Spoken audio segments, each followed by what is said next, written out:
Are you ready for a journey like no other? Imagine a city where maths meets adventure. Welcome to Hexagon City, where mystery and adventure await.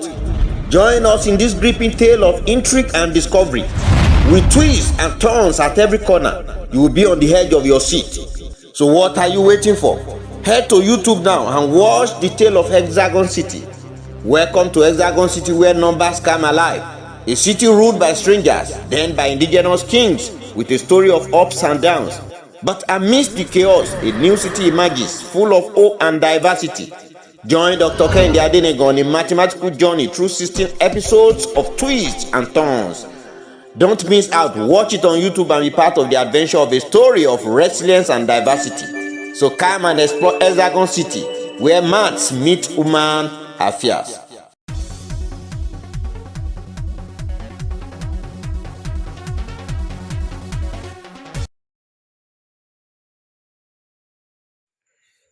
There was a city called the City of Hexagon in the ancient part of the real world.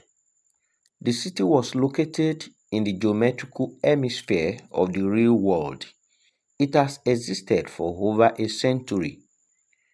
The people of Hexagon were predominantly farmers, centrally ruled by a king. The trade and business in Hexagon City were timber, cocoa, nuts, and other food and cash crops. Crude oil was later discovered in the city. It was unknown to the city inhabitants until strangers who came to sojourn in the city opened the eyes of the people to the trade. The city was named Hexagon because it has 6 tribes who had everything in common from the onset, just like a hexagon with 6 sides and the same inner angles. Love, unity, harmony, and peaceful coexistence were the order of the day among the 6 tribes from the inception of the city.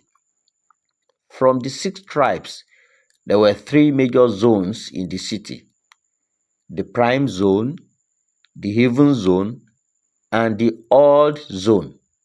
They all have different languages. They also had different traits, even though they share farming as a common factor. They lived together in peace and even intermarried. The city had 36 prominent villages and many hamlets, supplying agricultural produce to the city and the city's palace. Inhabitants of Hexagon City enjoyed their business.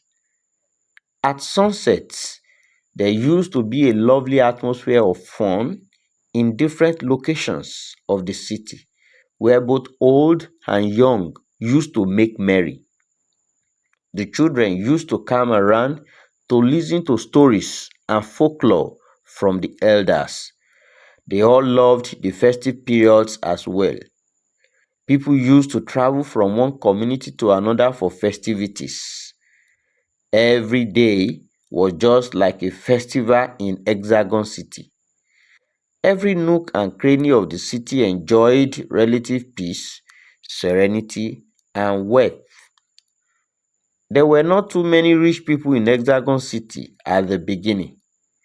The city had but very few poor people. The rich ones supported the middle class and poor people.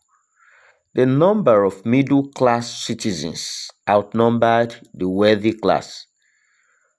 Owing to the discovery of crude oil in the city, Hexagon City was ruled by strangers until one day when one of the citizens of Hexagon discovered that strangers had been living off their wealth and resources had led them into captivity by giving them only crumbs that came out of the product, which meant that they were then serving strangers. The indigents of Hexagon had to report their case to neighboring cities in the real world, and their voices were heard. Sequel to their groaning and pleas, a joint meeting was held on January 14, 1941. where the strangers decided that since the resources in Hexagon City were diversely located, the three major zones in Hexagon should bring up leaders who would sign entreaties with the external leaders that if they were allowed to rule themselves, they will not misuse the resources nor cause a commotion among themselves. In Hexagon City, there were even other subzones in the city, which were complex subzone, integer subzone, rational subzone.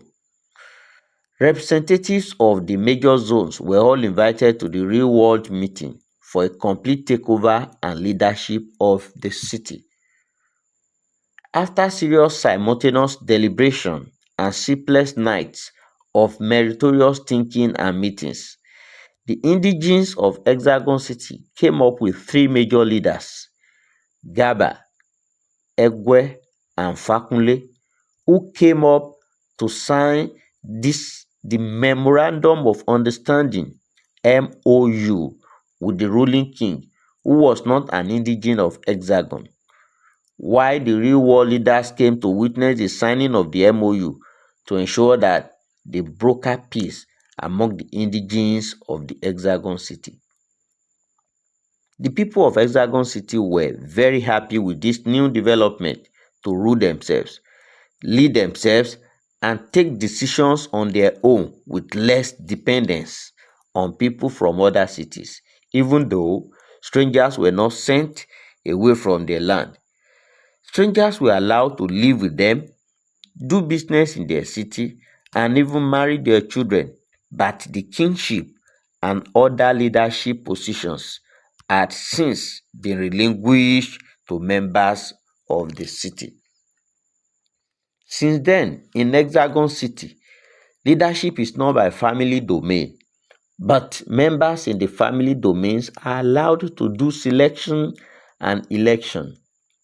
Subsequently, families were allowed to form royal family groups that considered their candidates or children worthy of the position of leadership in Hexagon City when selected by family heads and nominated to the city's zonal leaders, who then made a formal presentation to the city palace courtyard of the group's choices. Only kings rule in Hexagon City. The enthroned kings must be indigene and must be able to speak the language of Hexagon, especially the language of the zone such a king hailed from. There was no age barrier for kingship titles in the city, even though underage were not allowed to rule the city. Anyone considered 18 years and above is qualified to be selected and elected king in Hexagon City. The age range has now become part of the city's culture. The first enthroned king was Babalola. He ascended the throne on July 9, 1941. In the reign of King Babalola in Hexagon City, there was joy, peace, and prosperity and progress in the land. But unfortunately, the king did not live long before he died mysteriously after 2.5 years of reign. King Babalola was popularly known as K1, being the first king. He was a household name in the city as he was well loved because of his lifestyle of leadership and the developments witnessed in the city. After the death of the first king, King Babalola, there came another king called Lawa, who was not from the same domain as the first king of the city. King Lawa was enthroned on January 4, 1944. He almost shared the same ideology, leadership style, thinking, and opinion as the late King Babalola, who was the first king of Hexagon City. King Lawa's rule started with peace, progress, and tranquility, just like the first king in Hexagon City. With the continuous progress recorded in the reign of the second king of the city, there came a rancor among other clans and zones in Hexagon City. that it should be better to have years of reign and terms of kingship. Ayoola led the group's proposition. These groups claimed even though the king is still alive, he can be dethroned or made to rule for a finite number of years of reign, and another king be enthroned, just the throne is not null. This argument became very unpopular in the city, and very many of the citizens said that they should continue with the reign of the king, which has been characterized by good things for the city, and that King Lawa's reign should not be short-lived.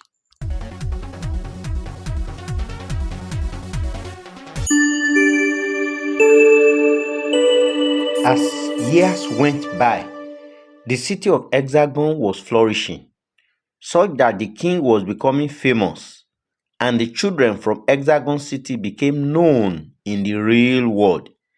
Unfortunately, some ruthless elements came into the palace one night, February 14, 1949, to dethrone King Lawa, who was forcefully made to sign out of the throne and palace. I beg not to be killed.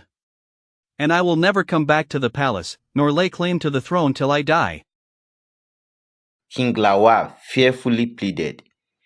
The king was not killed, but was sent into exile to leave the city of Hexagon.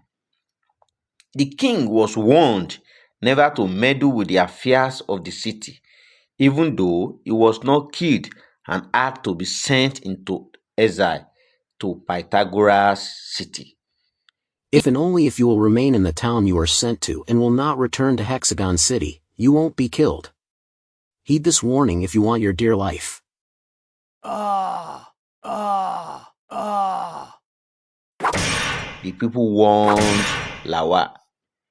In the night, when King Lawa was made to forcefully sign the royal slate to leave the throne, the chief priest of the city was also coerced to enthrone one of them, Bello, a man from the complex of Zone, who had taken over the affairs of the city.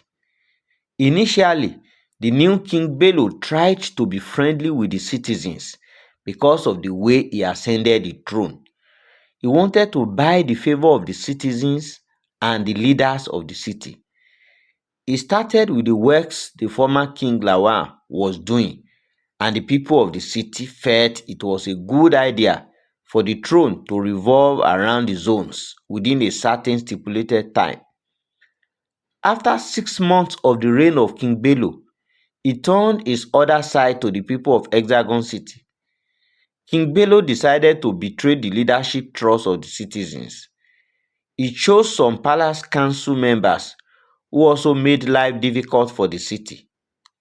King Bello had a wife named Bishop, who was a stranger, whose interest was on her people and not the people of Hexagon City.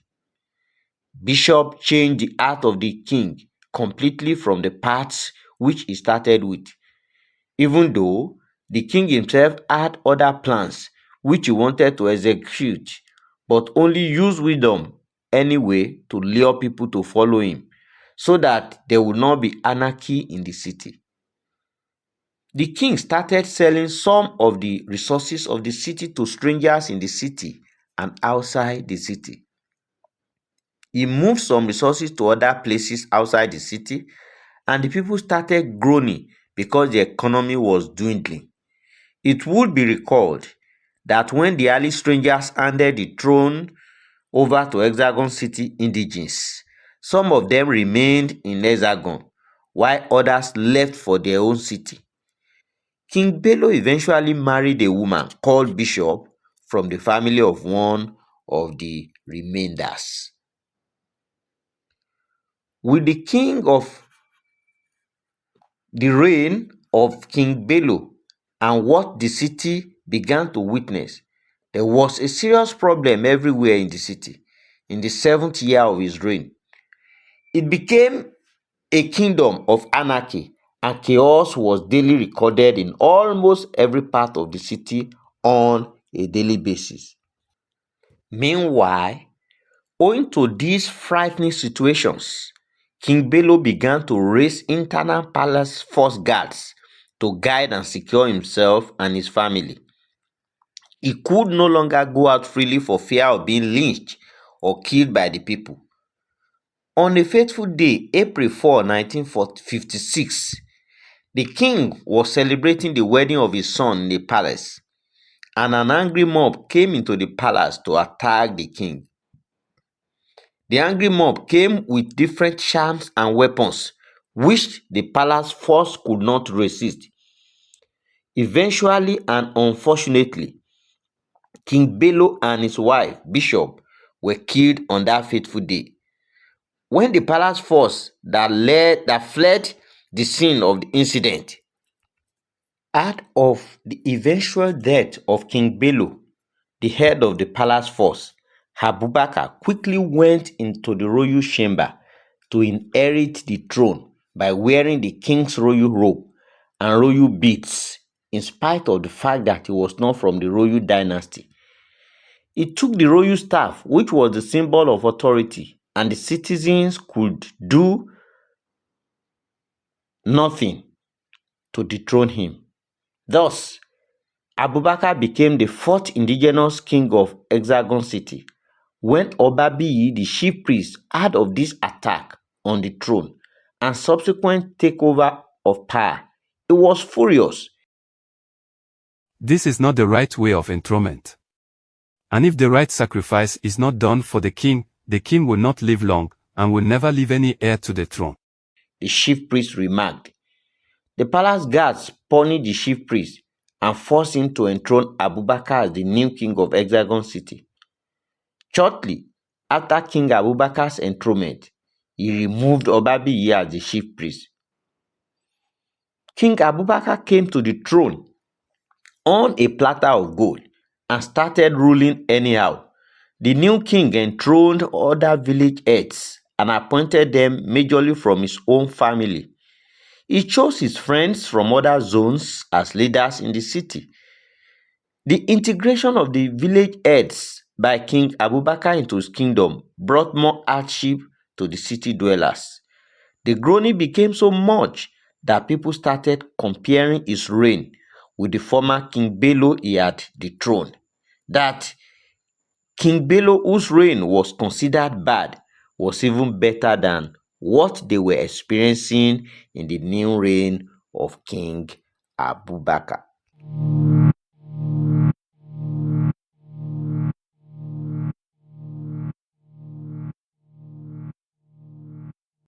Are you ready for a journey like no other? Imagine a city where maths meets adventure.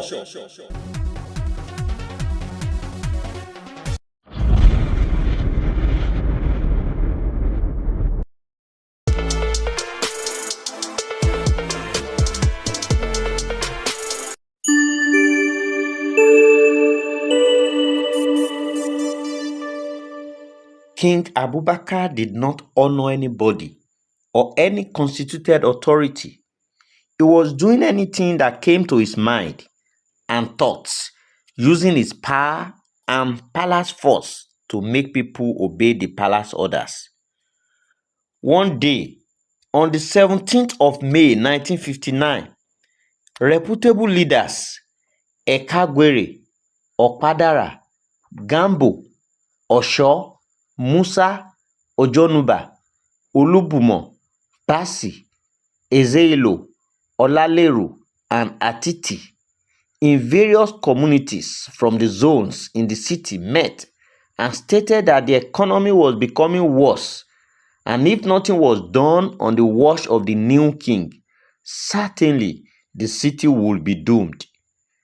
Ekagwere chaired the leaders' meeting that day, while Olaleru was the secretary. Alas, the people never knew that the watchdogs of the king were all around while the meeting was going on. King Abubakar sent Balogun, the head of the palace guards, to arrest these people. Balogun took them to the palace jail, but along the way, one of the leaders in that emergency meeting, Ekagwere, eventually escaped. On hearing that Ekagore had escaped, the king ordered Balogun, Balogun to the leave head the of palace palace force, first to kill go all and the have people all the in the meeting arrested that had been brought to the leaders palace. killed now. Meanwhile, Ekagore escaped and fled to a neighboring city called Goshen City. There he wrote his wife, Akintewe, pleading that she should help him to take care of his only child, Ayoola, who was still a small boy. In his letter, "My dear Akintewe, I do not know when I will return to Hexagon City with the cruelty of King Abubakar against us and the people in the city. Take care of Ayoola and make sure he grows in the sequence of my training, sincerity, openness, and hard work. If I am still alive, I will see you and Ayoola in peace. I love you, my darling wife. My dear son Ayoola, please grow in your strength." Ekagore wrote. Sequent to the killing of notable community leaders in the city, there was a city protest. Each community decided to disintegrate and clamored to face their own business from their zone rather than everything going to the center, which King Abubakar depended upon, and making their communities impoverished.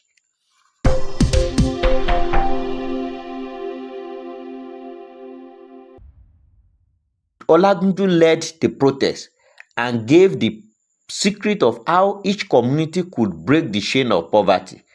For our development to be directly proportional to our efforts, we need not depend on the resources from the center. Let's improve our agricultural activities.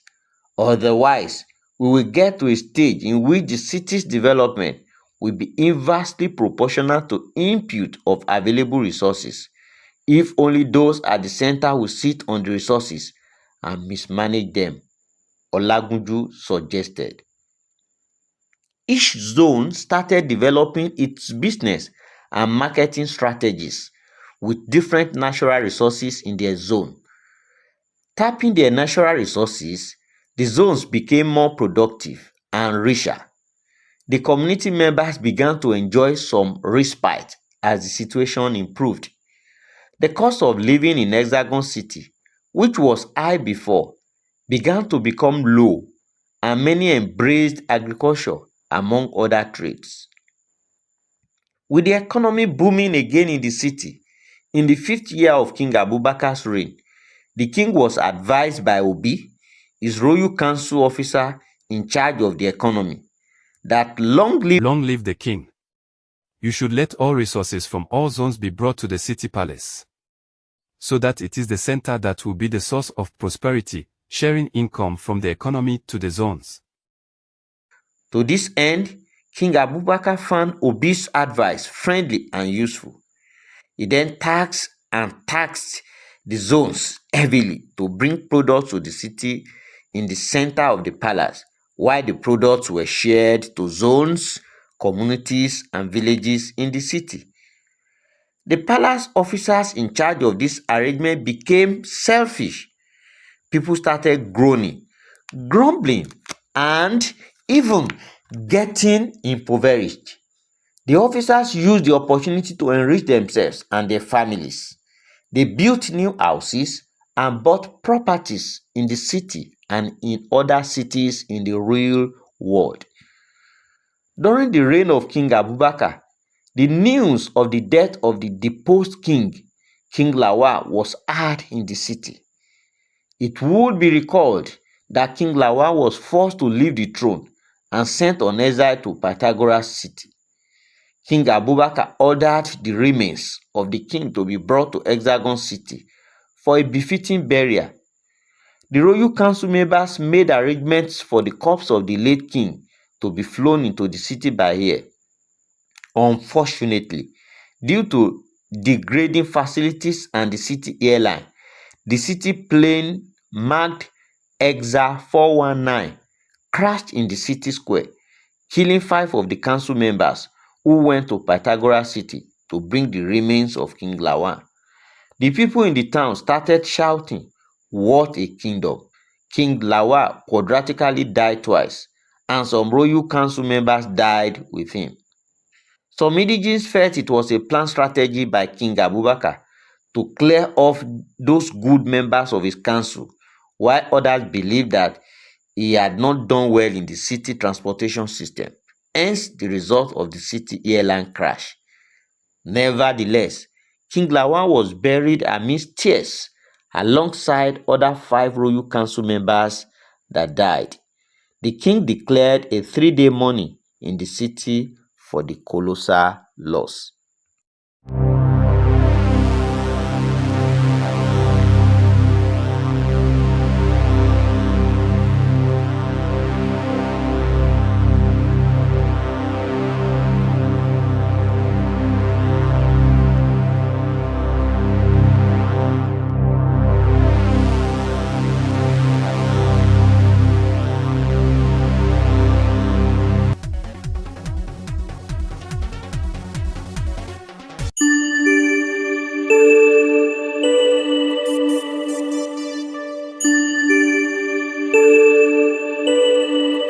On April 11, 1962, Olademon, one of the vibrant palace guards, broke into the bedroom of the king while the king was sleeping.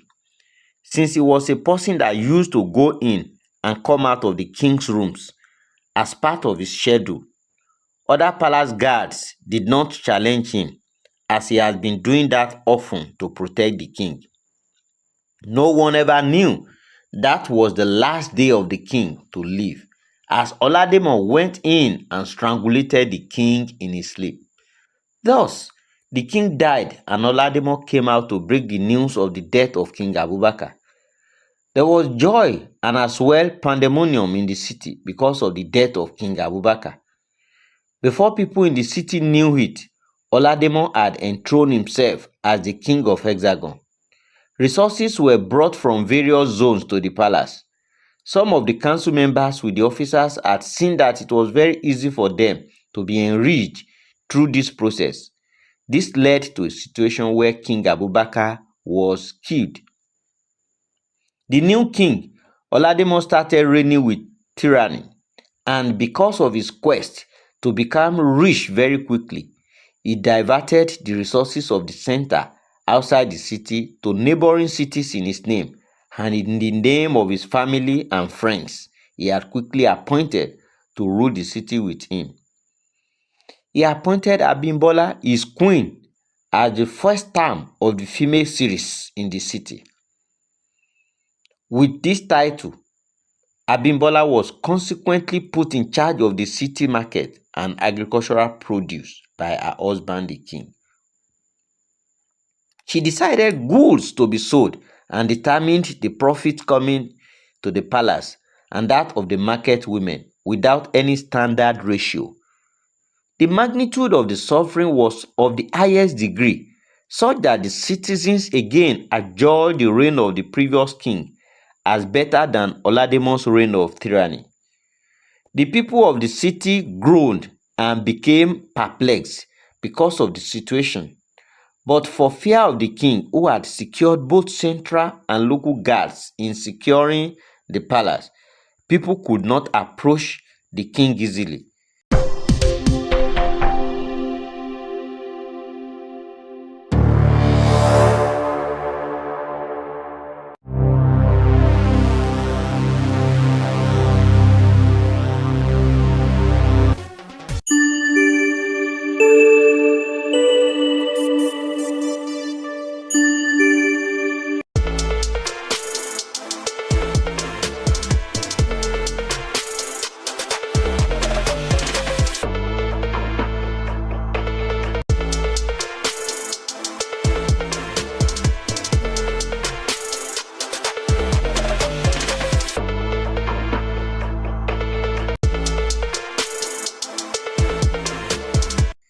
There came a day, on June 12, 1963, the king organized a get-together for sub-zonal leaders, zonal leaders, and businessmen in the city. Make your community request, and I will grant such requests. Tell me how you feel about my reign. Please advise me on the best way I can rule the city for my kingdom to be great. King Olademo asked his guests at the table with all excitement. At first, the people were afraid to utter any word. They were thinking in their minds, what would the king meant by calling for this kind of meeting and asking for advice and community requests from the leaders? Others who had a discerning spirit decided to keep quiet and wait for those who would open the floor. Shidume and Ayeni opened the floor by letting the king know that the people in the city were not happy about his leadership, and they pleaded with him to temper justice with mercy. O king, kindly rule with peace, justice, equity, and fairness, Ayeni submitted. The messages of these two leaders touched the people who were in attendance, as they had spoken the truth and hit the nail on the head. Others became afraid to also talk because the two speakers had spoken well and they did not know how the king would take it. Are there others who will still like to also make additional comments or ask other questions? King Olademo asked. There was complete silence, to the extent that if a pin dropped in the palace meeting hall, it would have been heard. Everybody was looking at each other with fear and trembling as the legs of leaders and those in the meeting were shaking, while chills went through their spine, and yet none would open up to speak for fear of the king. When there was nobody to speak again, King Olademo spoke in his majesty and said, I have deliberately called you to know those who are really behind making my kingdom to be ungovernable for me. Today, I have seen those working against my kingdom's success. I will act appropriately. after the get-together, the king gave them goods in treasured bags to their various destinations. Meanwhile, Shidume and Ayeni were asked to stay behind when after the others had left. As others were leaving, what would happen? Or what is the intention of the king to ask us to wait behind? Shidume and Ayeni asked each other, could it be that the king wants to honor us and give us opportunities to rule in his kingdom for the good advice we have offered? They both thought in their hearts. When others guests had left the hall, instead of the king to attend to Shidume and Ayeni, the palace guards came to arrest them and took them to the palace guard room.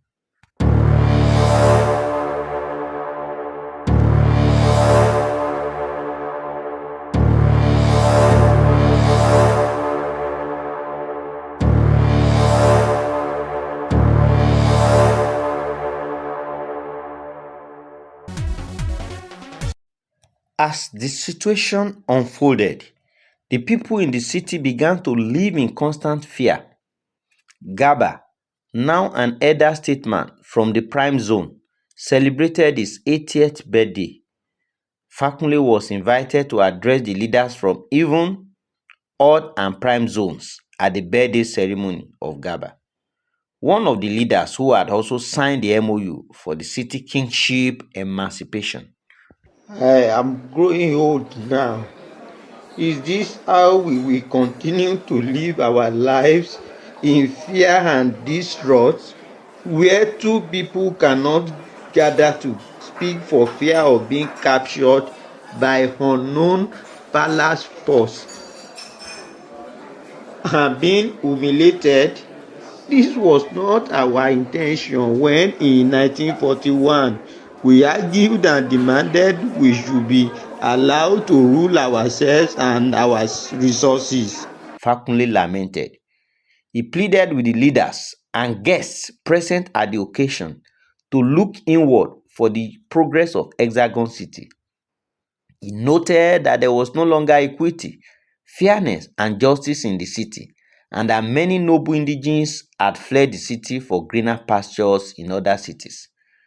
Meanwhile, Fakunle, Gaba, and Egwe were all respected by Hexagon City indigenes for their roles in the first kingship enthronement, As such, King Olademo was also afraid to do anything against this elder statement, knowing well how he got to the throne, as he was not a descendant of any king, nor was he from the royal dynasty. Sequel to Fakunle's speech at Gaba's birthday, people started meeting secretly in twos and threes in different homes, strategizing how best they could go back to the drawing board where it was said at inception that kings should be elected among the people in the city. From different zones in the communities and villages, people were scouting for credible leaders with impeccable records that could be asked to lead the city and be members of the king's council. One day, May 29, 1963, there was a great commotion and protest in the city, such that the power of the palace guards could not control these angry people. The angry protesters demanded breaking the city into three. The protest lasted 3 solid days, from May 29 to May 31 that year. This protest attracted the attention of neighboring cities and real war leaders, who had to sound a note of warning to King Olademo that if he would continue to enjoy a symbiotic relationship with other cities and external bodies, he should allow the culture of the city to prevail by leaving the throne so that the people could elect their king from the royal families. King Olademo considered the appeal as very instructive and good enough, but gave conditions before he would leave the throne. If I choose to leave the throne for peace to reign, I must not be killed, nor jailed by any new king. My family must be protected, and all the wealth I have gathered must not be tampered with by any new king, Olademo requested. The people of the city considered his request, and this was acceptable to real war leaders in other cities who intervened. Consultations continued, and meetings were going on underground as to who could be asked to lead the people. While this was going on, some of the leaders remembered the bold community leaders, Shidume and Ayeni, who had been imprisoned in the palace guard room, as good enough. They would be released for Ayeni to be made the king, since he had all the qualities to become king in the city. All the zones considered this idea a laudable one and a good idea that would reunite the city. Unfortunately, in the early morning of 9th July 1963, the death of Ayeni was announced by the palace trumpeter that Ayeni had taken ill in the palace jail and died of complications. This sad news brought coldness to the heart of many people. The people in the city were afraid and became troubled. Others were thinking it could be a ploy for King Olademo to sign an agreement to leave the throne and now use the opportunity to threaten those who would want to contest as king.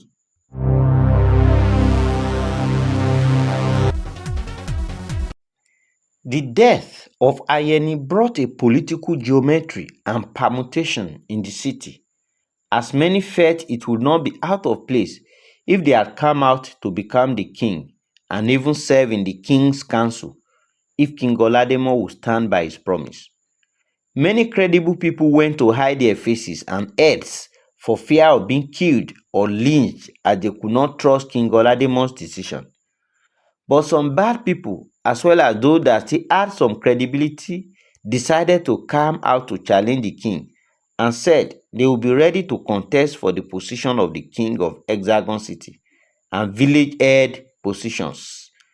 Sequel to the death of Ayeni and the tension in the city, Olademo peacefully left the throne on 31st July 1963 and handed over to Kuku as regent, who was the chief priest during his time to monitor the selection of families and election, as it had been the city's custom before.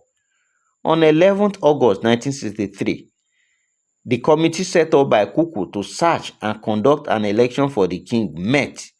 The committee did very well and produced a new king later in the year. In compensation for Shidume, who had been imprisoned by King Olademo and was later released after the death of Ayeni, since he too had the qualities to be king and more so had been a community leader before. Chidume was elected and enthroned by Kuku as the sixth king of Hexagon City on 21st December 1969. The reign of the new monarch, King Chidume, became so successful that the people in the city rejoiced, and those who had decided not to come out to contest for the kingship and village head positions started regretting that this is now the kingdom of the people, for the people, and by the people. King Chidume transformed the city. His experience in the palace jail and the circumstances of his selection and election helped a great deal to enable him to lead with fairness, justice, and equity. O King, kindly rule with peace, justice, equity, and fairness. He brought innovations into the kingdom with new ideas. The city men and women loved his programs, and many of the children of the city who had earlier fled the city came back to the city and began to do business again. King Chidume brought a woman called Ugbebo to his council. Ugbebo was just a woman like a man, and incidentally, she was from the king's zone. By the king to the royal and The king relied on her pieces of advice, and all the people in the city too admired her for her relentlessness, doggedness, and devotion to duty. She joined forces with the king to revamp Hexagon City economy. Ugbebo, a graduate of Calculus University in Hexagon City, changed the economic atmosphere of the city so that the economy began to boom again. In the reign of King Chidume, many innovations and discoveries in science and technology which the city never had before were invented. Life became easy and life came back to the city again as both young and old began to enjoy electricity, piped water, and many other things. Well, King Chidume thought he could continue to rule, but was reminded by Oshatuyi, the new chief priest after Kuku, that the regulation for the kingship reign is that kings must rule within a certain number of years, and after that, they would leave. This is unlike waiting for the king's death before a new king emerges. Of a truth, King Chidume deserved to be allowed to continue to reign, but he did not want to change the rules of the city, as he allowed Oshatuyi, the chief priest, to do his normal duty to enthrone a new king when it was time.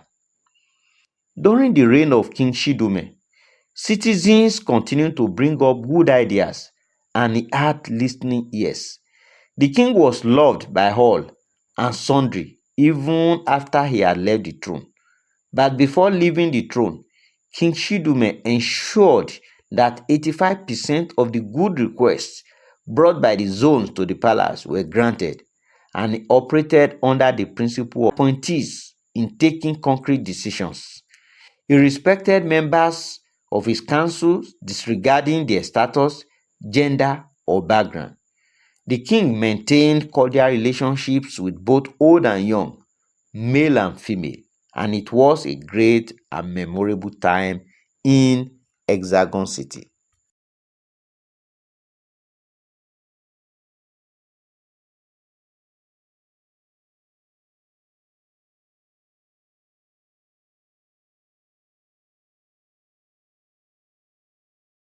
Don't miss out. Watch it on YouTube and be part of the adventure of a story of resilience and diversity. So come and explore Hexagon City, where maths meet human affairs.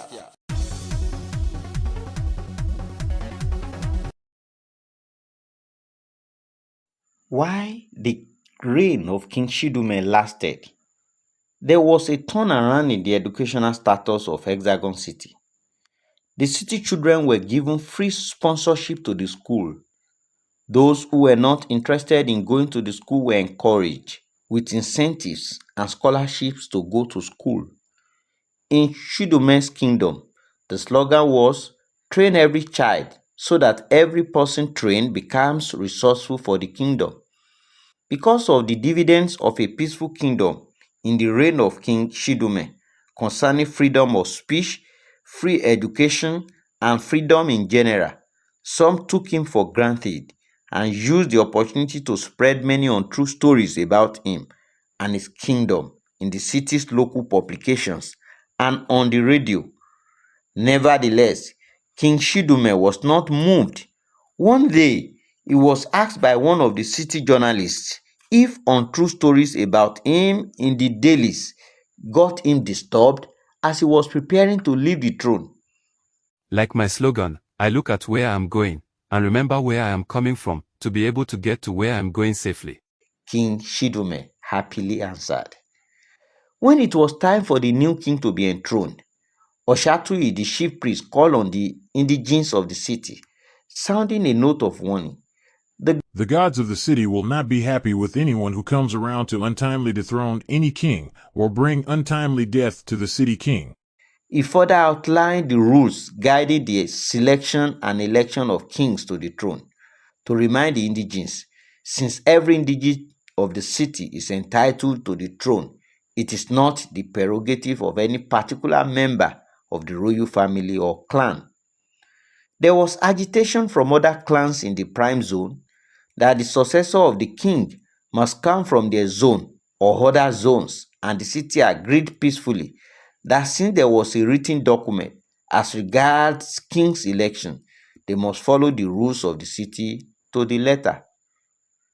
Showunmi was nominated by the complex subzone to take over from King Shidume.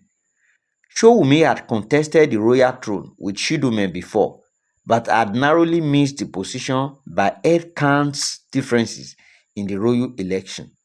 His people and other communities decided to compensate him by choosing and nominating him based on his previous contest and the fact that he already had experience having worked with the first elected king of Hexagon City, the then King Babalola, and King Lawa as their royal council members.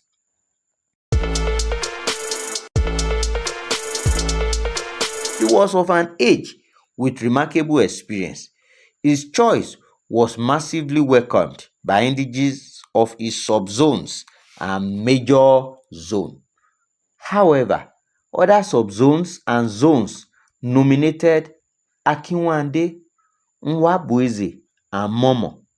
Unfortunately, 2 weeks before the king's election, Nwabueze was assassinated by unknown men on his way to his family meeting on his kingship ambition.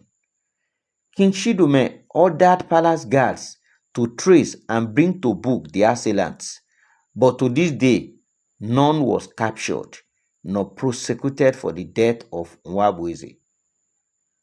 On September 11, 1973, the election for a new king of Hexagon City was conducted by the same Oshatui, the new chief priest after Kuku. Showunmi emerged as the new king. He was massively voted for by many indigenes across the zones, and he emerged victorious as the new king. As your new king, I will work for the development of this our great city. His reign was another memorable ascension to the throne. The new king Showunmi maintained a cordial relationship with his royal council and made education his priority. He gave members of the citizen equal chance to exist, express themselves, and be happy in the city. The king and his royal council were just a perfect combination. Apparently, people loved the king for his experience and wisdom like that of King Solomon in one of the holy books. Unfortunately, King Showunmi had a very sensitive body in terms of health and thus was allergic to mosquito bites. He was already 70 years old when he became king. He went on this fateful day to one of the villages in the city on royal duty. He was bitten by mosquitoes, and this brought about grave malaria. The palace physicians thought it was something minor until his health started deteriorating.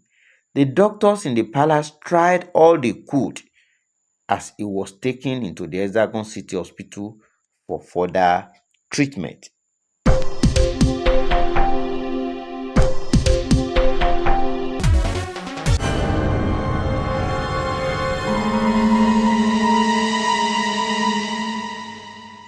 With the deteriorating health of King Showunmi having been taken to Hexagon City Hospital for further treatment, yet the city's doctors could not make headway, having done their best.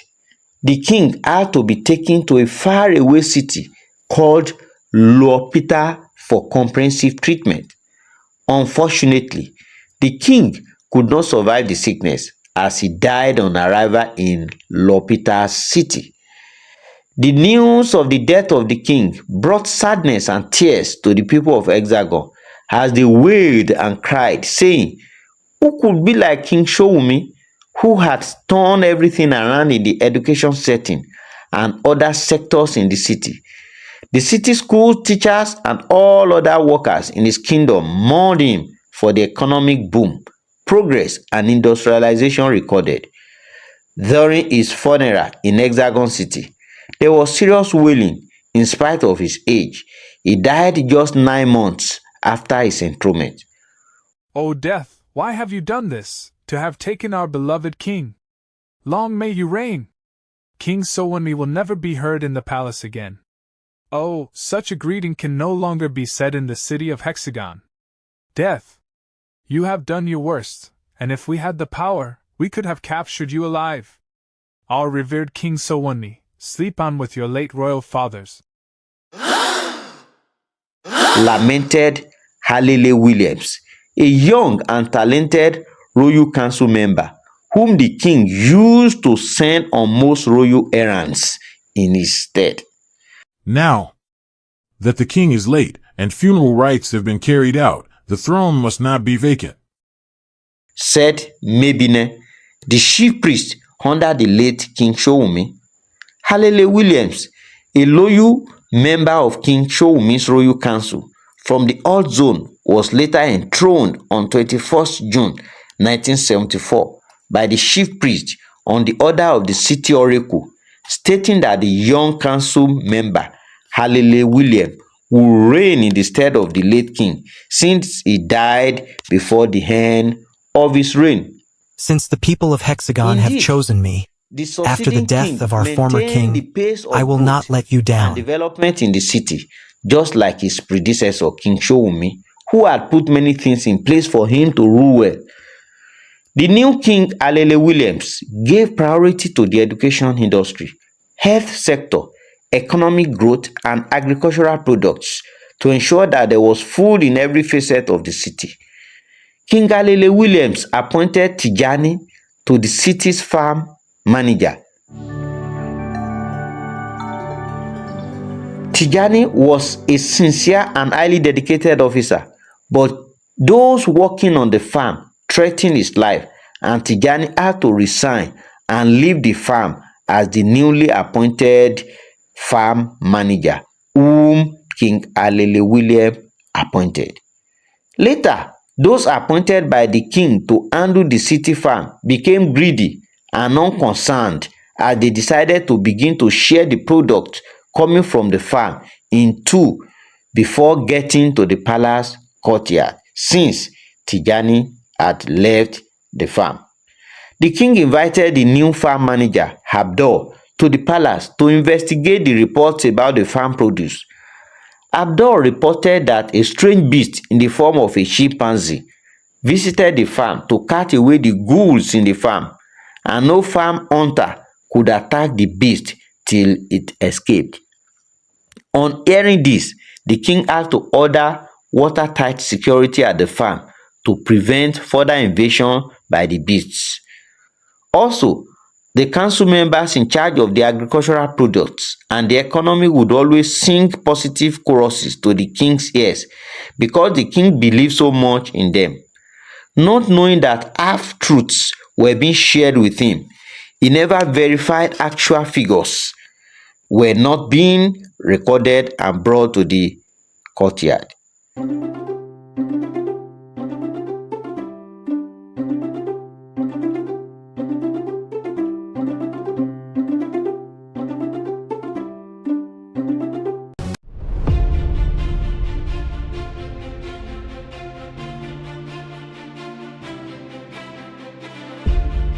But on the contrary, King Alele Williams would always share everything brought to the palace with the people in the zone and would beg them, saying, "One day, when it is better than this, you will all share fully in the dividends of our land resources.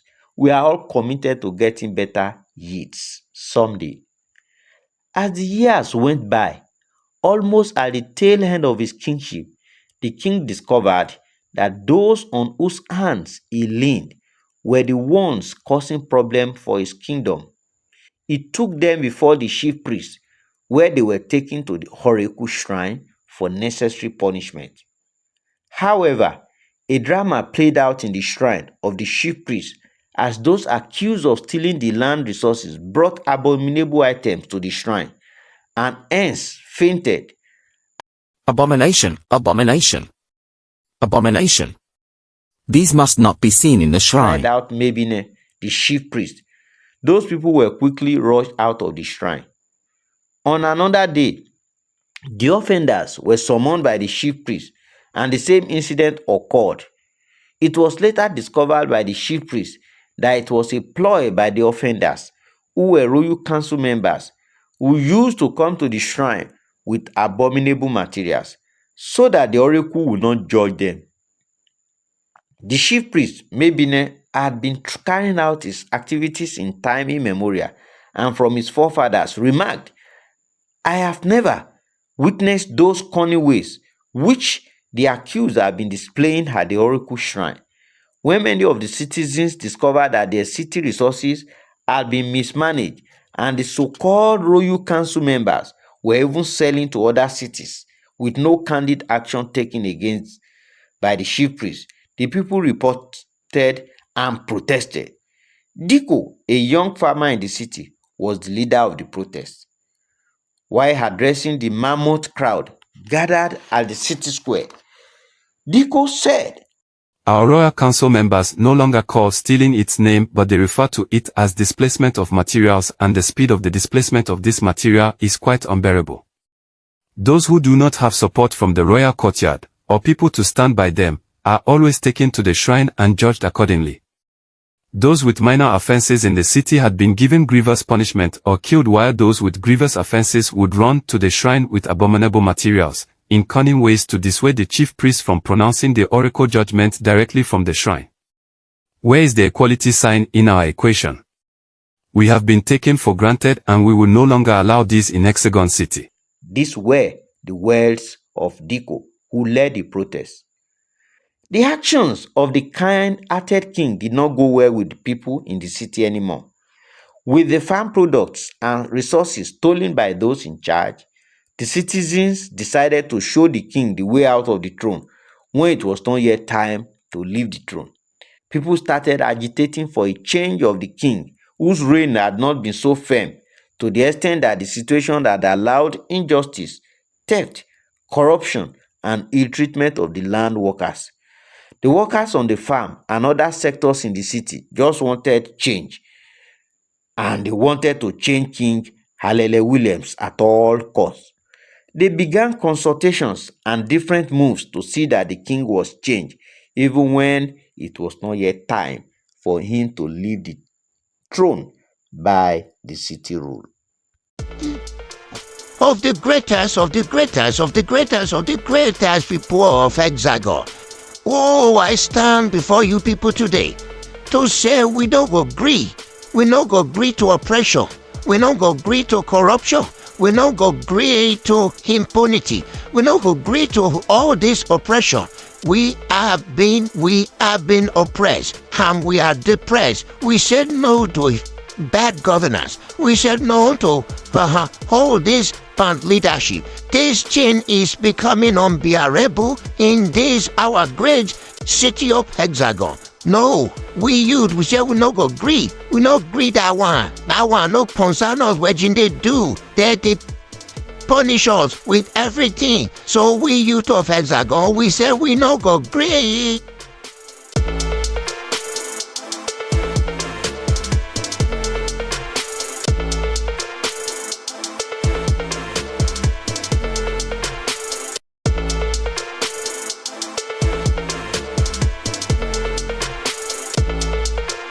The permutation began as people struggled to ensure a king from their zone emerged as the new king.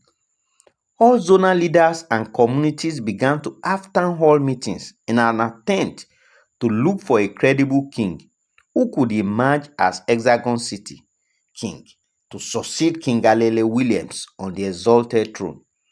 Unfortunately, the younger generation who then desired to come to the throne as king or royal council members could not ascend the throne because corruption and injustice captured the reign of King Ayoola Williams. Money had become the god of the day, such that for anybody to elect any king, the citizens were now demanding their share of Hexagon City cake before they could perform their civic responsibilities. The young men and women in the city had to crawl under the tables of the older men and women to be able to get something for their survival because the situation became worse. The elders of different zones considered a new king should be an older person who will be tolerant, kind, and compassionate to the people, considering experience, wealth, and maturity. The women folk again started agitating for women to emerge as king and even village heads in the city, since Ugbebo did well when King Shidume appointed her into the royal council as she stood for integrity. And women now are claiming women emancipation, women equality, gender equality. When it was time for the election of the new king to succeed King Ayoola Williams, the prime zone nominated Ilori, while the even zone and all zones respectively nominated Ipinlaye and Nkeki. The women folk pushed forward Agnes to go for the kingship race. However, she got a very low vote during the election and Agnes could not be elected as the only woman nominated by the women folk to join the kingship race. Earlier, Ipinlaye had declined to contest due to the threat to his life and positions that he did not hail from any royal family in the zone, and he was replaced by Makinde from the same zone because of the petitions sent by some of his royal family. O Fifu of Hexagon City, I beg for your support to be king of our city, even though I am old. I have the experience. We work for you in development, agriculture, education, many things to work for our city. The people decided to vote for Ilori as the new king during the election. Ilori was loved by all members of the zones, disregarding his background or exposure, but for his honesty and loyalty to King Babalola, King Lawal, and King Bello, under whom he had served before. Ilori had also contested against King Showumi during the late King Ayoola Williams contest for the throne. Ilori was elected the king of Hexagon City at the age of 70 and was enthroned by the chief priest on June 21, 1978. The new king brought about new changes, chances, innovation, and development. His reign started on a very good note. All and sundry believed in his antecedent and capability to rule the city with his change plan. After 6 months of the reign of King Ilori, Hexagon City began to experience a negative turnaround, while some members of his royal council became thorns in his flesh. Soon afterward, Ilori became incapacitated by a strange ailment, just like that of King Showumi, that made his head fail and he could no longer perform as expected. Members of his royal council took advantage of this and started doing things that were unheard of, which the king was not happy about. Those things that were experienced during the reign of King Ayoola Williams were similarly experienced during King Ilori's reign. even to the highest magnitude. Many of those appointed by King Ilori and also elected as village heads loved corruption. The education system in the city began to have a serious problem. The classrooms were locked up from primary school to secondary school, as the salaries and wages of the workers could not be paid for 5 months. When the king observed that the foundation of his administration was becoming shaky, he tried to sell off some of his city resources in order to cater for the children in the primary and secondary schools in the city, who are pillars of tomorrow of the city. As soon as he had sold some of his resources in the city to pay salaries for the workers in the workers in the only higher institution in the city, Calculus University, also went on strike, and the strike of the workers of Calculus University lasted another 4 months. Strike now then became the order of the day in his kingdom. When teachers called off the strike, doctors in the local hospitals also went on strike, including market women, as there was a day all market shops were locked.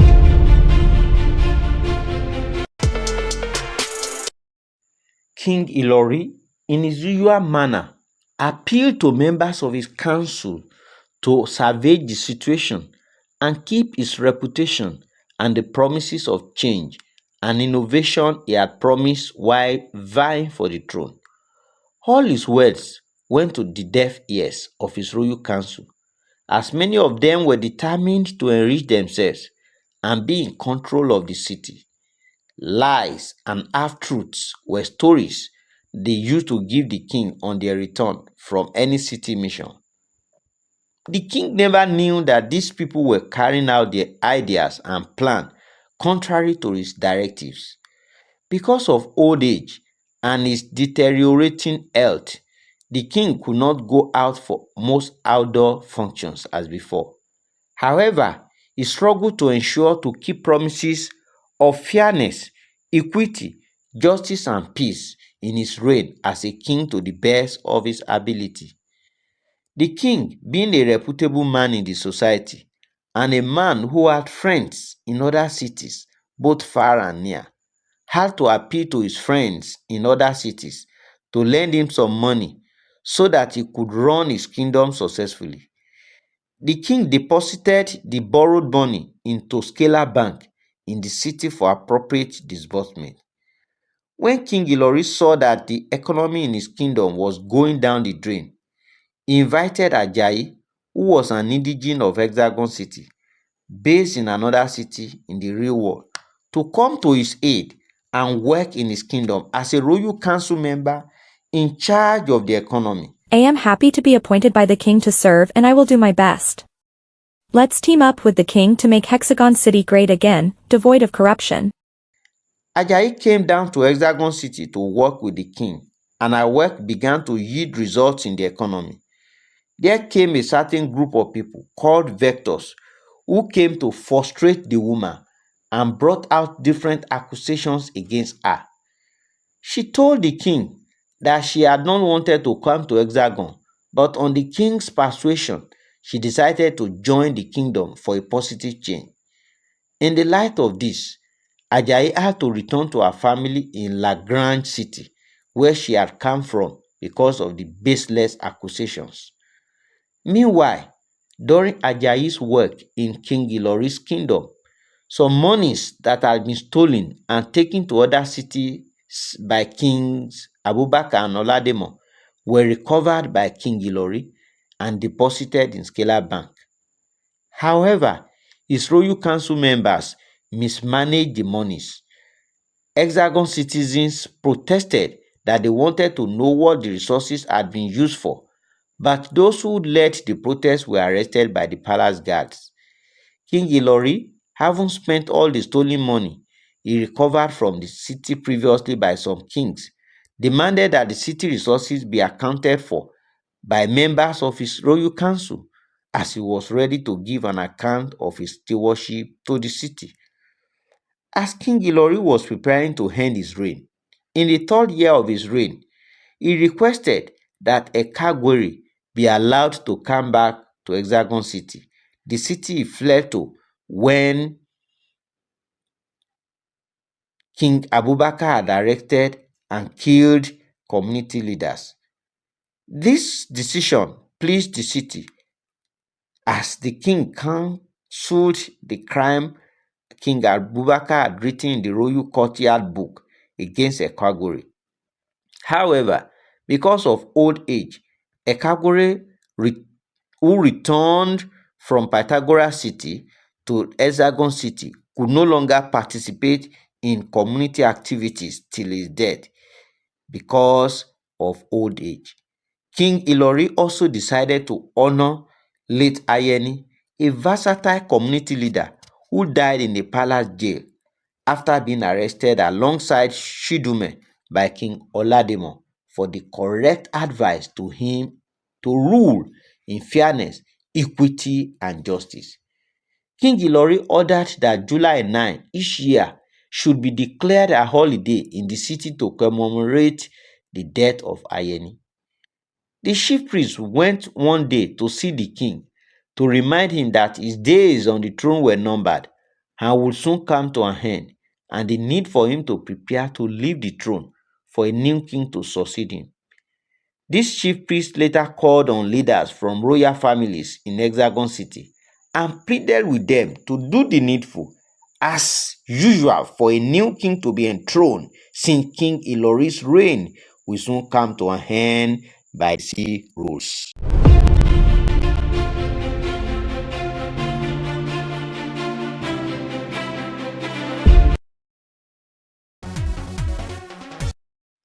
As the days of King Ilori were numbered on the throne, and the king looked forward to returning home to rest and get someone enthroned, but there was a rancor that broke out among the citizens of Hexagon City. This rancor caused pandemonium because the kingdom had been impoverished by those who worked with King Ilori. Zones were advocating to go back to what was practiced before King Olademo's reign, that each zone should manage their farm produce and resources. Some leaders were agitating that Hexagon City should disintegrate into 6 zones, not even the 3 major zones that existed in the city. The king persuaded the zonal leaders to address the situation to keep Hexagon City as one. Amid this rancor, a group called Complex Boys from the Complex subzone in the Prime Zone emerged and started terrorizing the city dwellers. This group's actions became so unsettling that they became a great security threat to the city. King Ilori ordered the palace guards to go after them and arrest them and curb their activities. Our meeting today should bring lasting solutions to insecurities in Hexagon City. We should provide e-security and stronger weapons for palace and city guards compared to what the terrors possess. DCS. Well, you've made a point. However, if we put an end to this menace at once, we'll have no work to do again. Let's be gradual. Through this process too, we can also get ourselves established in the city. I am for everyone. I will make everyone happy in Hexagon City. Let's build the city together and continue to work for the progress and the city's development. 2 wrongs do not make a right, so says the adage. To worsen the situation, other zones again began to form other rival groups, thereby causing security breaches in the city. Even Zone had a notorious rational group that emerged while integer boys started terrorizing the old zone, gradually spreading to the city by forming another group called the irrational group. The palace guards tried to curb the menace, but were sometimes overpowered. The king ordered the purchase of weapons and ammunition for the palace guards to fight the factional groups that were causing insecurity in the city. The magnanimity of the king could not be appreciated by the city, as the palace guards again used the opportunity to enrich themselves by not buying adequate ammunition to face the challenge. The security situation in Hexagon became worse. Citizens started running away from the city. The irrational group was formed by some farmers. This group started clashes with other farmers, thereby preventing them from improving their agricultural products. This irrational group's action brought untold hardship to the city as food costs became high due to the persistent bloody clashes. The king called the irrational boys and pleaded with them to allow peace to reign in the city. You know that the main product of our city is agriculture, and your actions have been inimical to the growth and development of the city. More so that the city is faced with economic challenges, and there is going to be a new kingdom to be enthroned soon. Please bury your hatchet and let us live together in peace. I will grant you king's pardon on whatever record, but going forward, I will take decisive action against you, King Ilorin warned. My people, if we provide all that the citizens are requesting from us during campaigns, then we will have nothing to campaign with again. This will not make them to be subject to us because we have done all they want at once. Let's be posting them and give them little. They will always run to us for helps, then we can earn their respects and votes many more times since our royal family is the ruling house now. The rate of crime became so high in Hexagon City that everybody was afraid to go anywhere anyhow.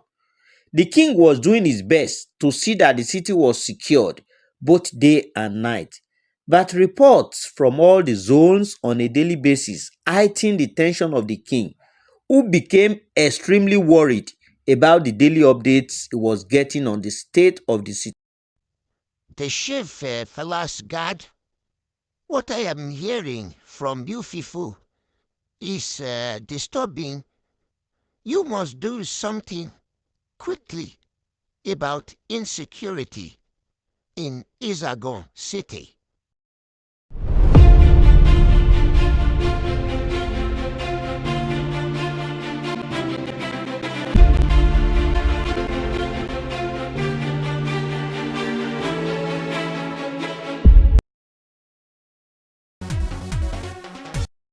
On one fateful day, the rational boys faced the irrational boys, and it was very bloody with the clash of the rational boys and the irrational boys. Consequently, many of the irrational boys fled to the even zone. With the invasion of even zone by the rational boys, a village head was attacked in the even zone. A businessman Adeyemo in even zone was weeks away during the clash. His kidnap gave the people of the zone great concern. A ransom was paid to the rational boys to secure Adeyemo's release. When the other factional group saw that a leader was kidnapped and ransom was collected by the kidnappers, other factional groups took to kidnapping, which did not go well with the king, who had just a few months left to rule. My Fifu of Hexagon City, I assure you of security, development, and bring to book all those who do corruption. The palace guards started devising means to see that the people perpetrating evil in the city were brought to book. But there were traitors among the palace guards, revealing the secrets in the palace to the perpetrators. Our city's insecurity is becoming unbecoming.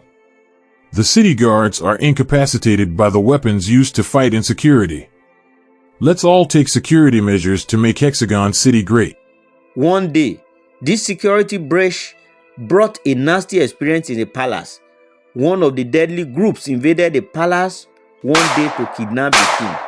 They were nearly successful, but for the intervention of Agbola, one of the young palace guards, who was very proactive to secure the release of the king while in the palace so he would not be whisked away.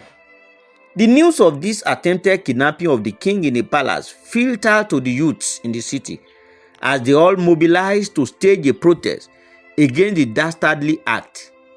The palace guards promised the youths that they would never again allow such invasion any longer, either with the present king or any other enthroned king. As the situation worsened, the youths, who were mostly unemployed, now decided to engage in illicit affairs, drugs, and other crimes. Many of them later took to crime called probability in an attempt to become rich very fast. They were popularly called probability boys. Some of us, young ladies in Hexagon City, have taken to prostitution when we can't get job to take care of our needs. We're using what we have to get what we don't have, in this poor economy. Oh yeah. We are probability boys. We chose this path because we don't have the chance to rule or be heard, as old people 70 and above have taken the leadership spaces of youths in our city. We want a world of our own to run things and be influential early in life. Jobs provided by the leaders cannot put enough foods on our tables. As such, the probability crime became so popular that many of the young ones in school started engaging in this crime, and this influenced many of them negatively by preventing them and also younger ones from studying in schools again. In the face of crimes, which Hexagon City was still facing amid security challenges, a pandemic called Sequence broke out within Even Zone. At the time, detectives and doctors in the city were on strike. The king prevailed on the doctors to resume duty, but before they could resume, the pandemic had spread to other zones and even neighboring cities. The local clinics and health centers recorded a death total of 777 citizens. Meanwhile, the king was so disturbed that he had to seek assistance from other cities to curtail the deadly sickness. In fact, to stop the spread to people, the king ordered a week sit-at-home for all the inhabitants of the city. Dear market women and mothers, the king has commissioned my office to address you all, to maintain hygiene to avoid the sequence disease that has been killing in hundreds and spreading to other cities too. Unfortunately, the assistance received from other cities to help people with the sickness in Hexagon City could not reach those that needed it in time, as the officers in charge diverted the financial aid. The city later suffered another casualty of 1,111 citizens. This made the king remove 2 officers directly linked to the fund diversion and ordered their prosecution. The king called on the religious leaders in the city to come and make atonement to their God. There were 3 major religions in the city, namely the Plus movement, the Star movement, and the Circular movement. Unfortunately, some of the religious leaders took advantage of the situation to enrich themselves. Some of them gave false messages to the king that he would reign for additional years and the city constitution will be changed in his honor for his good intention. Oshira Baba Shorox Bobo. Melke Buhari Musakima. O king, live forever. The sequence disease will fade away. Oh yes. O la Kosorimo Hidimos. You're going to rule for another 4 years in Hexagon. O Jacobian Pythagoras Quadratically Meski. You're the best king. Ride on, O king. We speak by the power of our Creator.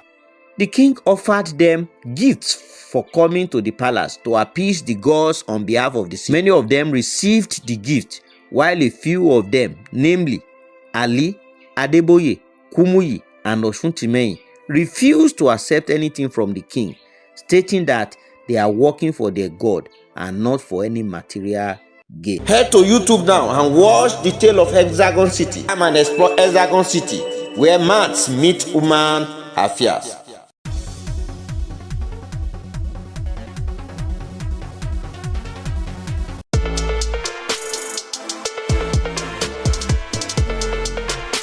Dear people of Hexagon, the sequence disease is very deadly and contagious.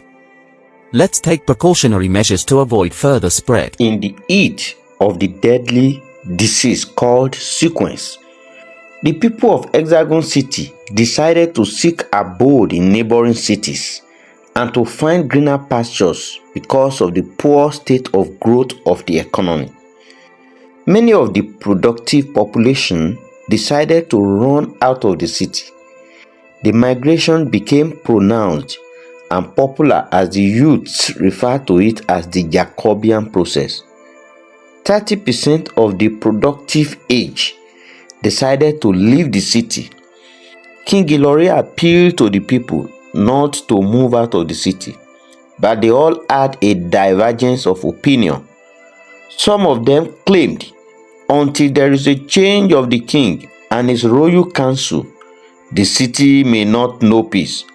Those in the council who have been stealing and diverting the resources of the city to their cities and other cities may get the city completely impoverished. We have chosen to embark on this Jacobian process away from Hexagon City because our city has failed to provide us with the enabling environment.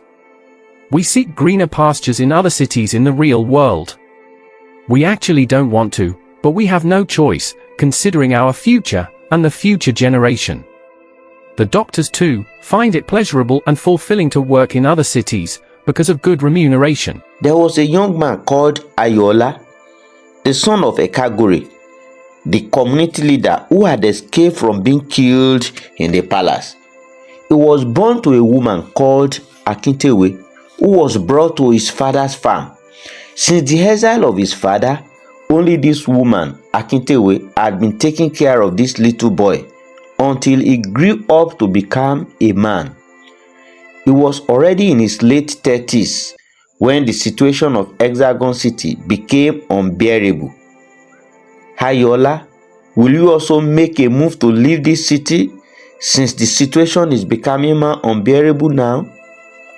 I will go and sell all I have and what your father left for you while he was still alive. Akintewe asked her only child, Ayoola.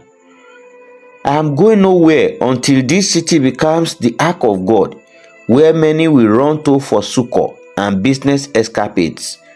I am sure that this city will one day become great once more. From the stories my father used to tell me in those days, there was economic boom in the city, Ayoola replied to his mother. Ayoola did not have wealth, nor was he born into wealth, as he struggled with the help of his mother, Akintewe, to go to school.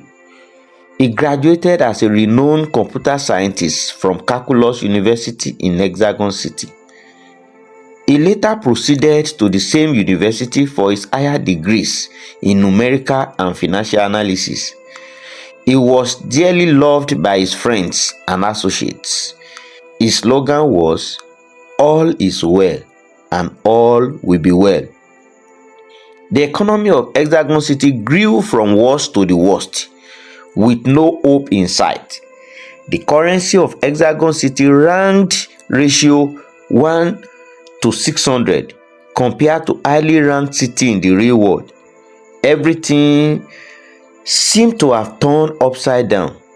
The king himself was confused as the situation could not be put under control. The people daily lamented. Sorrow could be read on their faces. The city economy crashed to the extent that citizens were buying money with money to feed themselves. In fact, at the slightest provocation, there were outbursts among people because they had bottled up much suffering amid the economy imbroglio. The remaining young people in the city who could not afford the means to embark on the Jacobian process groaned as many could not feed themselves, not to talk of feeding their aged parents, who now look up to them for food and shelter. The chief priest made a public announcement through the town crier that King Ayoola leaves the throne in a short while, and a new king will be enthroned. Interested families, communities, and zones to kindly indicate interest for selection and election of a new king, as it is the custom of the city. Ayoola's friend came to him one day and said, "We have seen what you don't even know about yourself, and we know you have what it takes to make this city great. Remember your usual watchword, it shall be well." Thanks dear friends for all of you coming around to declare that I am fit to lead Hexagon City and that you will support me. I won't let God and you down. We have seen in you the qualities and the credibility to rule as a king of our city. Will you be ready to take up this challenge so that we can support you? Who am I in this great city? My family is not renowned and neither do I have the financial means to follow up on this ambition. My father, who tried to exhibit his leadership quality in this city, was forced to flee for his life in the time I needed him most. Even though I am a financial analyst and a computer scientist, I hardly control enough money in my pocket, not to talk of my family. I have an aging mother who I am working towards bringing joy to her heart. I know that I have the endowment, but kindly give me time to think and also pray about it. Even though you have said you will all support me. Ayoola sobbed and replied,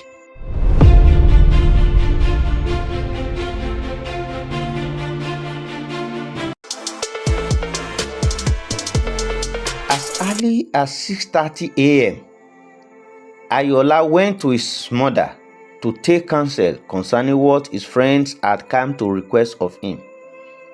He told his mother, I am afraid I am not rich, even though I am well known in the city.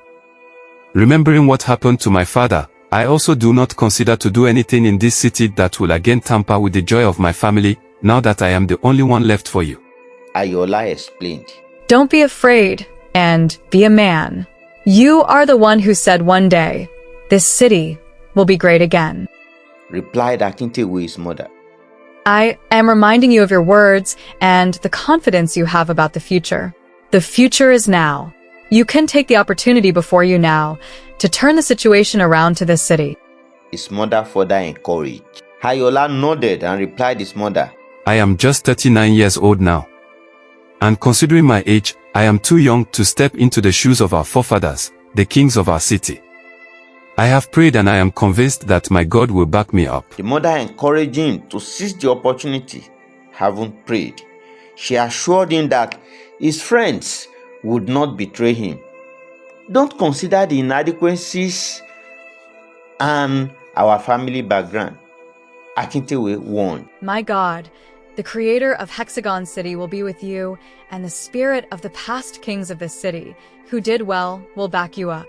Each day, kings are born, but not all born kings are made to rule. The city will know peace, joy, and prosperity if born kings are made to rule in the city. The mother concluded. Ayoola happily went back to his friends to give them a positive response of his readiness to contest for the kingship position of Hexagon City. His friends encouraged him and said, we have seen what you don't even know about yourself, and we know you have what it takes to make this city great. Remember your usual watchword, it shall be well. His friends kicked off the process by making Ayoola's intention known publicly to all in the zones and across the city. Many other interested contestants from other zones and sub-zones also came up to register their intention for the contest, among whom were Okoya, Nwozo, Ganiyu, Arigbabu, Usman representing the women folk, Oshilike and Iji, who was a renowned teacher in his zone.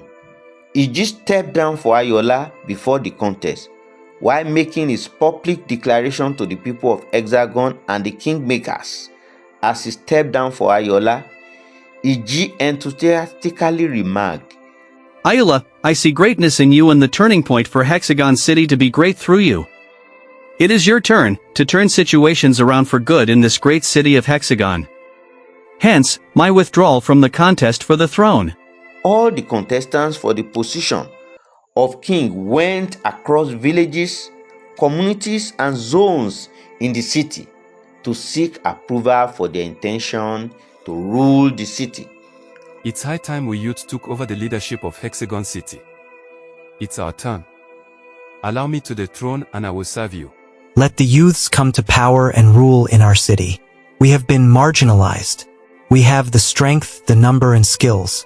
We are hungry and angry. We will vote for you. Is it when we are old before we claim our rights?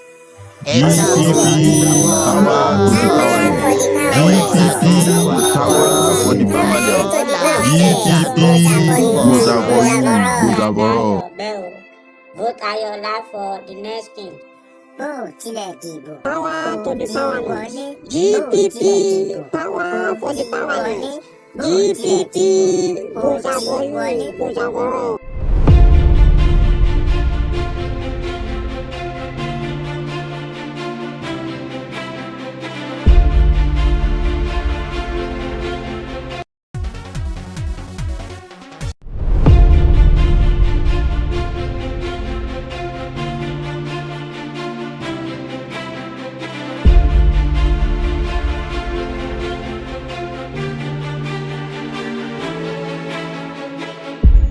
The king took bold steps to address crime issues in the city.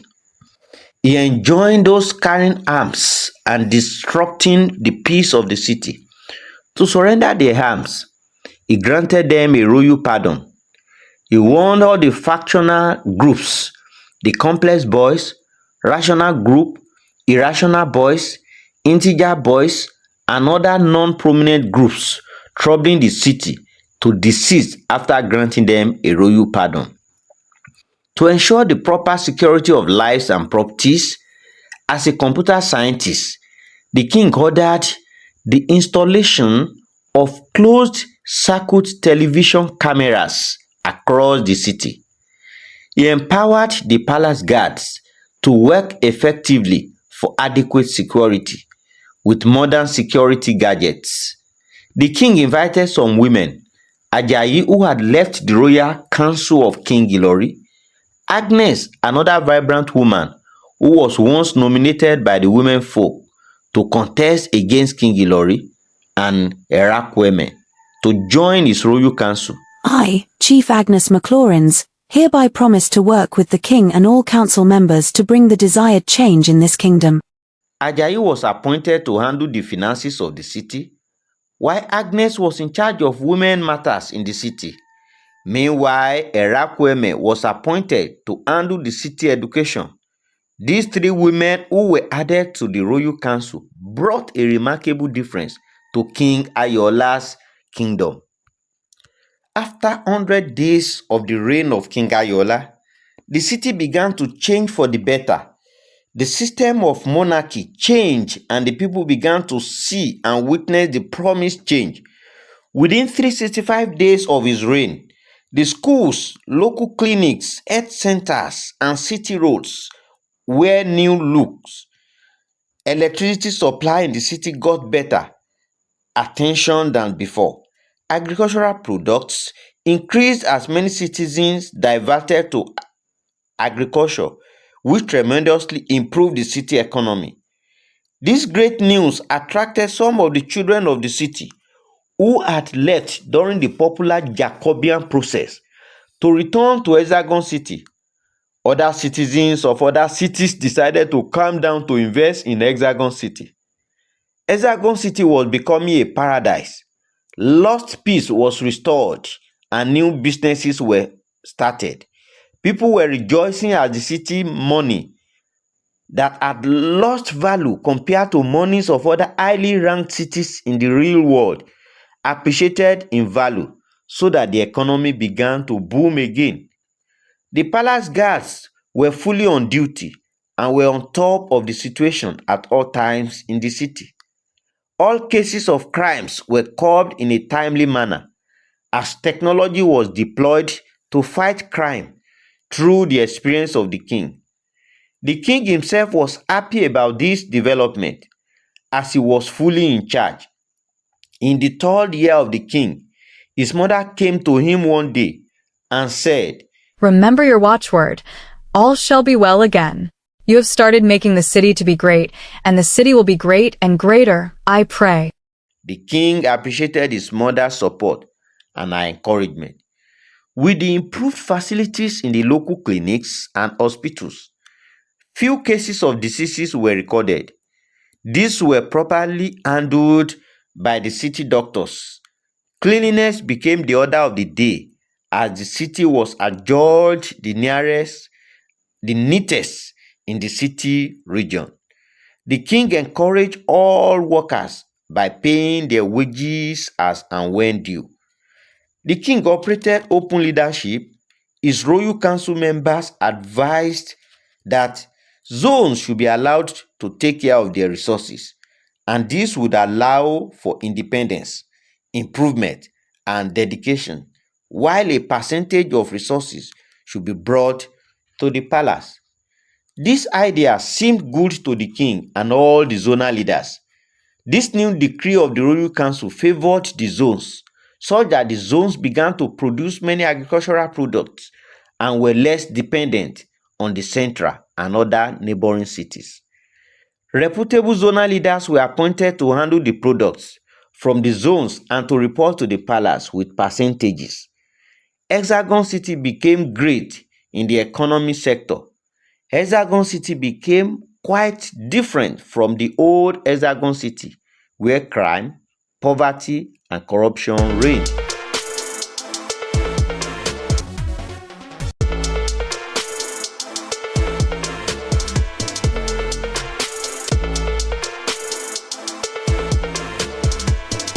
On 2nd September 1986, the king decided to honor all the past kings of the city, both dead and alive. There cannot be today if there was no yesterday.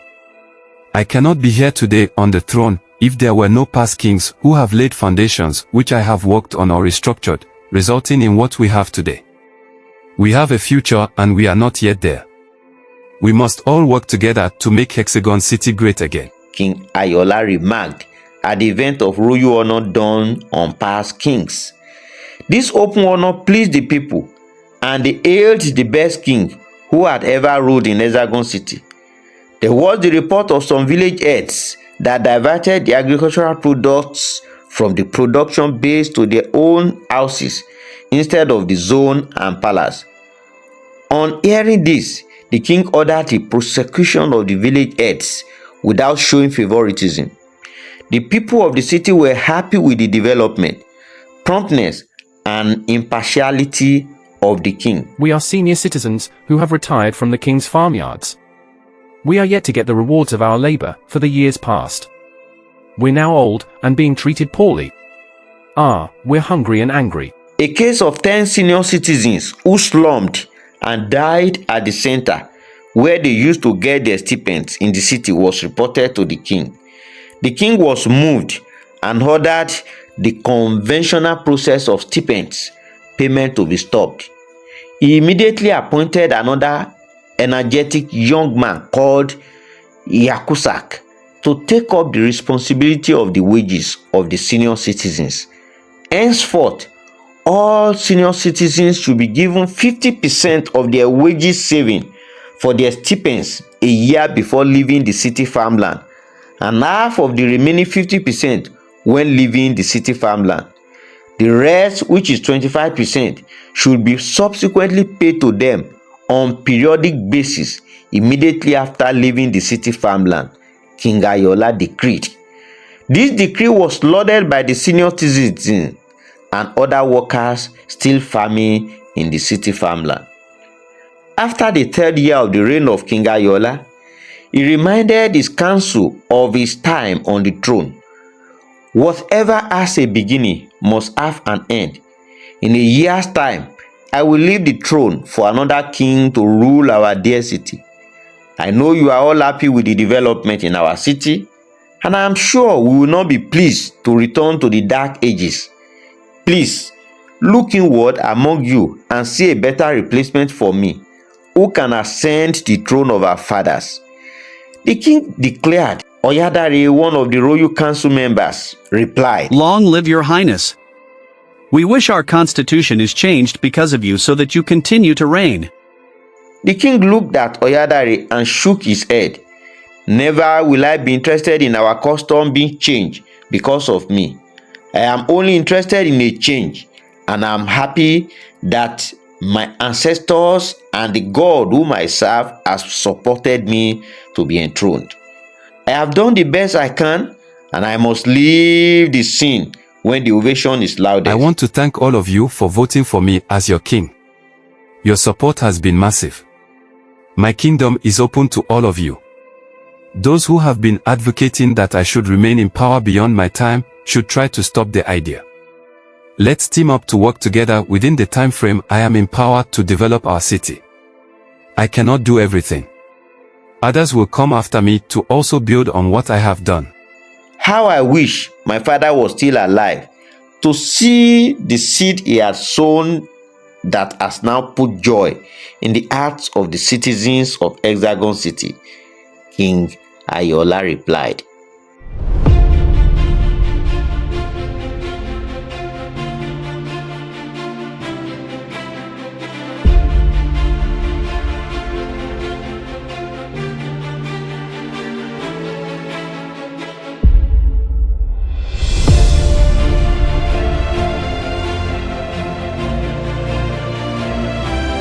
Join Dr. Kehinde Adenega on a mathematical journey through 16 episodes of twists and turns.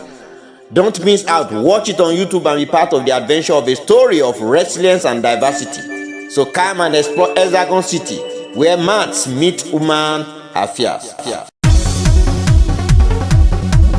We youths are glad to return to Hexagon City to develop it. We've heard the good works of our new king. We've seen all these on arrival too, just like what's available in other cities. King Ayoola stood by his word never to continue as king, but to leave the throne when it was time. He called a royal council meeting on the first working day of the year in the year 1987. He praised his royal council members for sustaining peace, joy, and prosperity in the city. The development I envisaged, the joy I wanted in the heart of the people, the wealth I wanted to be created as my name implies. I am happy that these have existed in the past years. Apparently, the blind can see and the deaf can hear of what has suddenly become of Hexagon City, the king exclaimed.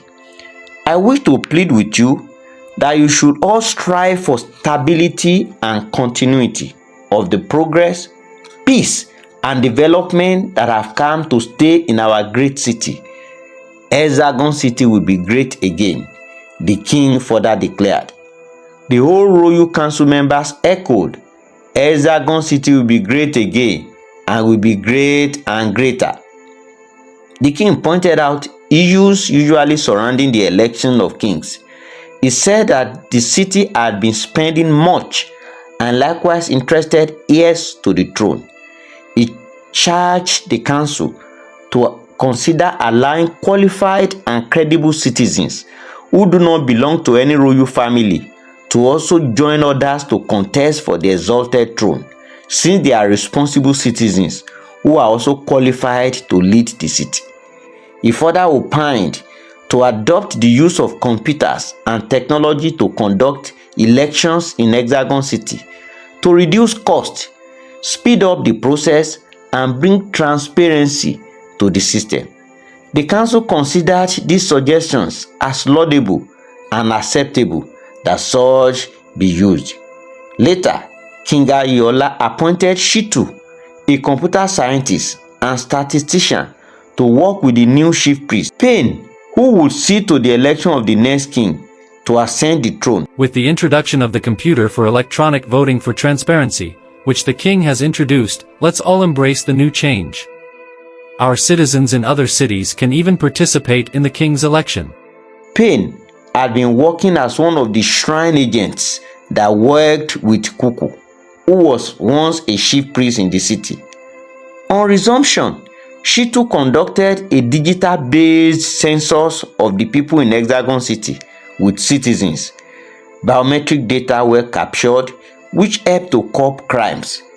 He further deployed more closed-circuit television cameras, CCTV, in strategic locations across the city. At a royal dinner organized by the king, he urged members of his royal council and the people of Hexagon to work with the new king and kings who would come after him to ensure the stability and continuity of the peace that had come to stay in the city. He enjoined them to be good ambassadors of the city and never to allow the city to be plunged into darkness, as light had come at the end of the dark tunnel of the city. Speaking on behalf of the members of the council, Osemwenkhae one of the prominent council members, praised the king for his reign, which was characterized by peace, joy, wealth, progress, stability, and prosperity. On our watch, we will never allow Hexagon City to be brought back to the evil years again. Hexagon City has become great and will be great again, Shofoyeke replied. By and large, the election of a new king was conducted to succeed King Ayoola. The election of the king was again free and fair, just like the election of King Ayoola. The innovation with the use of computer technology brought by King Ayoola brought about ease, comfort, and development. She too engaged the best brains in the city to develop computer-driven applications which made the election free and fair. The citizens did not go to election points, but in the comfort of their homes and at dedicated centers, the election took place. It was monitored all over the city by Shitu, Payne, and others working with them.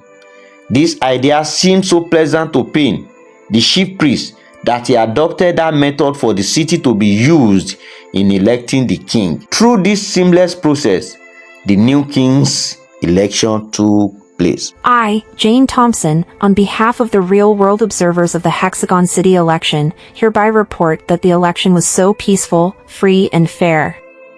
More importantly, we really commend the introduction of electronic voting by the former king, which has given it a global recognition. We wish Hexagon City the best now and beyond. Head to YouTube now and watch the Tale of Hexagon City. Join Dr. Kehinde Adenegan on a mathematical journey through 16 episodes of twists and turns and explore Hexagon City, where maths meet human affairs. A new king, Osemwenkhae, eventually emerged as king of Hexagon City at the age of 49. The enthronement of Osemwenkhae took place on July 9, 1987. Osemwenkhae did not come from any royal family. He was a successful farmer and businessman who had spent all his life working on agricultural plots and matters. Voted for him massively because of his credibility, qualities, honesty, and passion for Hexagon people. He hailed from the integer zone of the city. He became the first king elected without being nominated through the royal family from the zones. I will work to make you all happy, in this my reign as a new king. Osemwenkhae decided to also toe the line of King Ayoola. There was continuity of the lofty programs embarked upon by the former king. There was peace everywhere. The stability of progress continued as he ruled the city. During the reign of the new king, many citizens of Hexagon City, scattered in other cities, came back to the city to develop Hexagon City. King Osemwenkhae brought new ideas and development in the city, even beyond what King Ayoola had done. The economy of the city was booming and security was well handled by the palace guards. He appointed men and women of impeccable character to his royal council. These men and women of high repute turned the city into a paradise as a great improvement on the foundation laid by King Ayoola. They all worked day and night to see to the greatness and expansion of the kingdom. Imoru, a lawyer, Oyibo, a medical doctor, Tejumola, a teacher, Gumel, a businessman, Abdullahi, a journalist, Adebile, a technocrat, and Nwabueze Jr., a renowned farmer and son of the late Nwabueze, murdered in cold blood during the reign of King Chidume, were part of the noblemen appointed to the royal council by King Osemwenkhae. Remarkably, women constituted about 40% of his royal council. King Osemwenkhae approached Ubebo, a two-time royal council member, to join him in the kingdom rule. Long live the king! I am of an age now, having satisfactorily served two kings before. There are other passionate and visionary women we have brought up who can stand tall among men. If this pleases your majesty, kindly allow me to nominate a young and versatile woman that can also work with you. It is high time we allowed these younger generations to come up into kingdom and into kingdom matters, rather than recycling those of us who have been working in times past with kings. Ugwebo replied the king. The king saw the wisdom in the submission of Ugwebo, and he accepted. Go on and let me have your nomination and consider the immediate royal approval. King Osemwenkhae hastily answered. Ugwebo then nominated Adinya, a trader and female youth leader in her community. To this end, Adinya, Oladunjoye, Ogbona, and Adegboye were reputable women King Osemwenkhae appointed into his royal council. My nomination by the former women leader, Ugwebo, is a welcome development.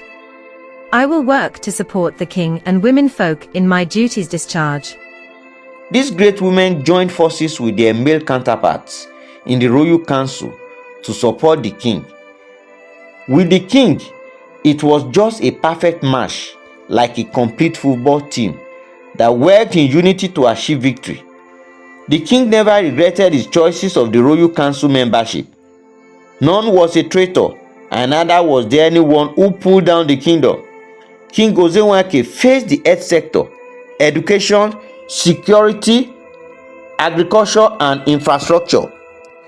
With the technology architecture structurally put in place earlier by King Ayoola, the city enjoyed relative peace, free of crime during the reign of King Osemwenkhae.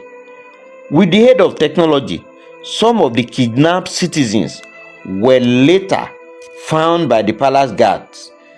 The hideouts of the few criminals in the city were found and destroyed. The city was free of any debt from other cities. Hexagon City started rendering financial assistance to other developing cities in the region. It now became a slogan in Hexagon City: all is well, and Hexagon City is great again. Since the reign of King Osemwenkhae, just like the properties of Hexagon, all the 6 zones in the city have been having things in common: equal representation and equality in educational standards, as the king promoted education at all levels. In one of his regular city hall meetings, which he initiated on ascending the throne, King Osemwenkhae remarked, as we know that Hexagon has 6 sides as well as 6 equal angles, it also has 6 vertices, and the sum of its interior angles equals 720 degrees, because each interior angle is 120 degrees. I will run a kingdom that operates on equality, transparency, and accountability. I will remind you that the exterior angle of a hexagon is just 60 degrees, as opposed to its interior angle, which is greater. Hence, let us value our city more and be proud of this great hexagon city. As a matter of fact, hexagon is made up of 6 equilateral triangles, and 9 diagonals can be drawn inside a regular hexagon. Let us all work together as one and ignore the fact that all the sides opposite to each other in a hexagon are parallel. If we live in parallel lives, we can never get a solid meeting point for any remarkable development.